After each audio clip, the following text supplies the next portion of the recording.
If you're a Jujutsu Kaisen fan, you already know one thing about Sukuna. He's unpredictable, merciless, and obsessed with power.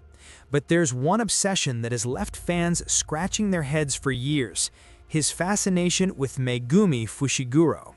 What's crazy is that Sukuna's interest started before he even saw Megumi use the 10 Shadows technique. No divine dogs, no shikigami, nothing that would normally make a sorcerer interesting. Today, we're diving into what really drew Sukuna to Megumi, why it's not just about his technique, and why this obsession might be far more dangerous and twisted than you ever imagined. Stick around, because we're about to uncover the truth behind Sukuna's fixation. And by the end, you'll see Megumi in a completely new light. Most videos explaining Sukuna's obsession with Megumi start with the 10 Shadows technique, showing all the shikigami and divine dogs. But that's actually skipping the most important part. The real reason Sukuna's fascination started long before Megumi ever used his technique. Let's rewind to episode 2, chapter 3, the moment everyone often glosses over. This is when Sukuna first lays eyes on Megumi and almost casually says, "Ah, interesting."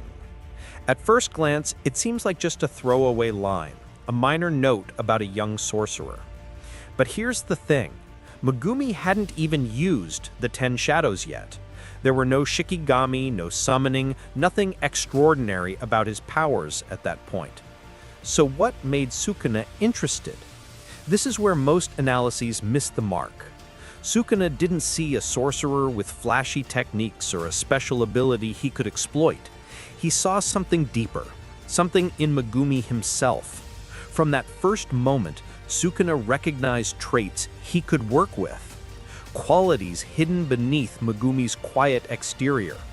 This early interest wasn't about power, it wasn't about potential combat utility, it was about Megumi's inner nature, the mindset and soul of the boy, which would later make him the perfect vessel for Sukuna's ultimate goals. That subtle, almost throwaway line, "Ah, interesting," is actually the first clue that Sukuna's obsession is psychological, not just technical. And understanding this clue changes the way we see every interaction between these two characters from that moment on.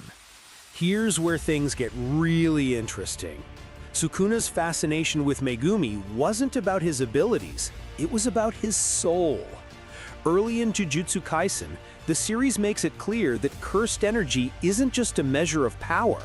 A sorcerer's cursed energy quality, their mindset, and the shape of their inner soul all determine their potential. And when Sukuna first looked at Megumi, he didn't see summoning techniques or flashy combat moves. He saw the raw essence of who Megumi is. Megumi's soul is uniquely structured. It's a blend of self-sacrifice, hidden anger, strict justice, and darkness he doesn't fully acknowledge. These traits form a combination that is not just rare, but almost perfectly opposite to Yuji Itadori's soul. Yuji resists Sukuna, fights against darkness, and is always bright and hopeful. Megumi, on the other hand, quietly accepts parts of himself he doesn't fully understand. The darker impulses, the guilt, the sense of responsibility. Sukuna immediately recognized this. He doesn't just see a potential host for his power, he sees a mindset and a soul that could eventually become the ideal vessel for his obsession. This is why Sukuna's obsession is so dangerous. He's not just interested in Megumi because of techniques or talent. He's interested because of what's inside him, the psychological traits that make him susceptible to manipulation.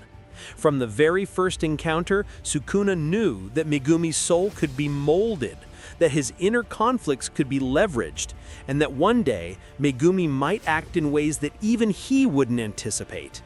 In short, Sukuna didn't just see a young sorcerer, he saw the perfect puzzle, a mind and soul that could eventually become the ideal vessel for his obsession. Sukuna's obsession with Megumi isn't sudden or random.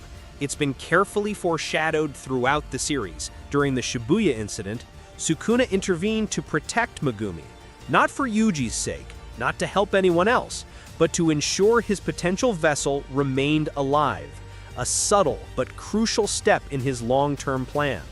Over time, Sukuna openly praised Megumi's thought process, noting that his mindset aligned perfectly with the type of vessel he desired, someone who carries guilt, doubts themselves, and silently shoulders the weight of responsibility. Even his actions in battle, like triggering Megumi's domain expansion, were designed to push him towards self-realization and test his psychological limits, subtly shaping him into the ideal host for Sukuna's ultimate ambitions. By the time Sukuna finally took full control, every interaction and manipulation had been leading to this moment, proving that his fascination with Megumi is not just about cursed techniques or power, but about timing, psychology, and the vulnerability of Megumi's soul, carefully cultivated over time. The truth behind Sukuna's obsession with Megumi goes far beyond any cursed technique or combat potential. Unlike Yuji, who is bright, hopeful, and resistant to Sukuna's manipulations, Megumi carries a deep sense of guilt, constant self-doubt, and a belief that he must always sacrifice himself for others. This self-sacrificing mindset creates the perfect conditions for Sukuna to act, experiment, and manipulate, turning Megumi into a vessel that can fulfill his long-term goals. Sukuna's fascination isn't born out of admiration or affection. It's drawn to Megumi's vulnerabilities, the shadows hidden in his mind, and the darkness he represses but cannot escape. He sees a person who carries the weight of responsibility silently, who quietly bears burdens most people couldn't even imagine, and who instinctively embraces internal conflict.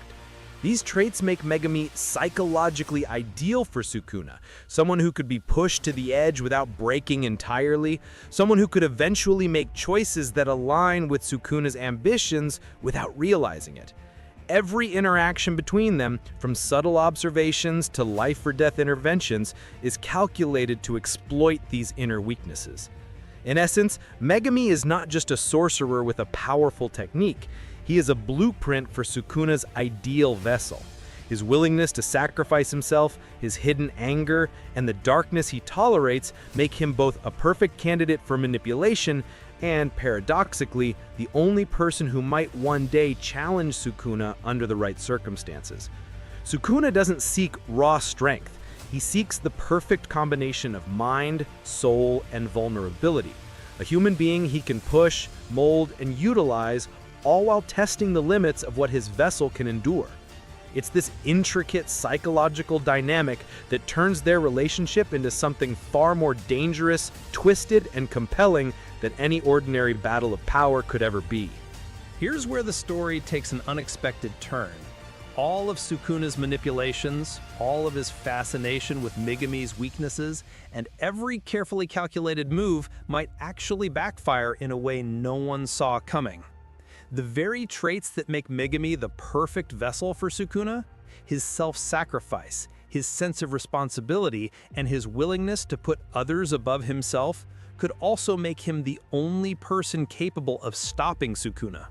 A sorcerer who is psychologically structured to endure extreme pressure, to confront his inner darkness, and to willingly face self-destruction might one day choose death as a tool to eliminate Sukuna once and for all. It's an ironic twist. The same qualities that allow Sukuna to manipulate Megumi also create the potential for Megumi to resist, fight back, and even destroy Sukuna. This dynamic turns their relationship into more than just a predator-prey scenario. It becomes a tense psychological chess match where every decision, every choice, and every action could have universe-altering consequences. Megumi's inner darkness, which Sukuna so carefully analyzed and exploited, may ultimately empower him in ways Sukuna never anticipated.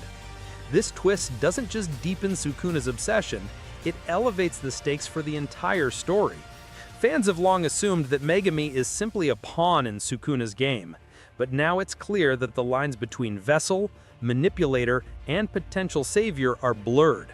Megumi's journey isn't just about survival or growth, It's about the possibility of turning Sukuna's own strategy against him, and that's what makes this obsession far more dangerous and compelling than any simple fight could ever convey. Because in the world of Jujutsu Kaisen, the greatest threats are often the ones that lurk inside the human mind. And that's the deeper truth behind Sukuna's obsession with Megumi. It's far more psychological, calculated, and twisted than just a fascination with his curse technique. From the very first glance, Sukuna saw something in Megumi that no one else noticed. A soul shaped by self-sacrifice, doubt, and a hidden darkness. The perfect combination to manipulate, test, and ultimately exploit. But here's the wild part. Those same weaknesses might make Megumi the only person who can stop Sukuna, a vessel so willing to sacrifice himself that he could turn the tables on the King of Curses. This isn't just about power, technique, or shikigami.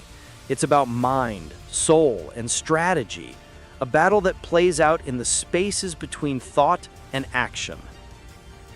If you enjoyed this deeper analysis, not just the usual 10 shadows explanation, make sure to hit that subscribe button for more in-depth Jujutsu Kaisen breakdowns, theories, and character analyses.